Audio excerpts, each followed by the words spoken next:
காளிமுத்துடைய மகள் தானே கைல்விழி அவர்கள். காளிமுத்துனுடைய மனைவி தெலுங்கர்னு சொல்றாரு. காதலிக்கும் போது உங்க அம்மாவோட சாதி சான்றிதழ் கொண்டு வா, உங்க அப்பாவோட சாதி சான்றிதழ் கொண்டு வா, உங்க தம்பியோட சாதி சான்றிதழ் கொண்டு வா, அதெல்லாம் வெரிஃபை பண்ணிட்டு பாரு காதலிப்பாங்களா? காளிமுத்துவனுடைய மனைவி, காளிமுத்துவனுடைய மகள். அந்த அறிமுகத்துல தான் அண்ணன் சீமானவர்கள் வந்து ஒரு தமிழ் பட்டுல மொழி பட்டுல அவங்க வராங்க. ரெண்டு பேருக்கும் ஒரு அருமை காதல் உருவாகுது. திருமணம் செய்து கொள்றாங்க. Janaki Amma, LTTE Chief Prabhakaran's cousin, was wary of us when we said we were from a news channel. She showed us a postcard sent to her mother by her uncle from Jaffna 56 years ago. The letter said her uncle, Velu Pillai, has named his baby boy Prabhakaran. Janaki Amma says that was the last her family heard from her uncle. She's never met or spoken to Prabhakaran, but is now asking him to lay down arms.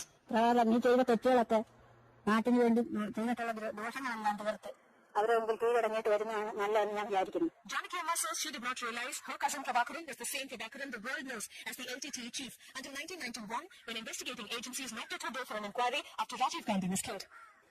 This house in Kollam district once belonged to Prabhakaran's father. Later he sold it and left for Sri Lanka, after which Janaki Amma and her family moved to this hut.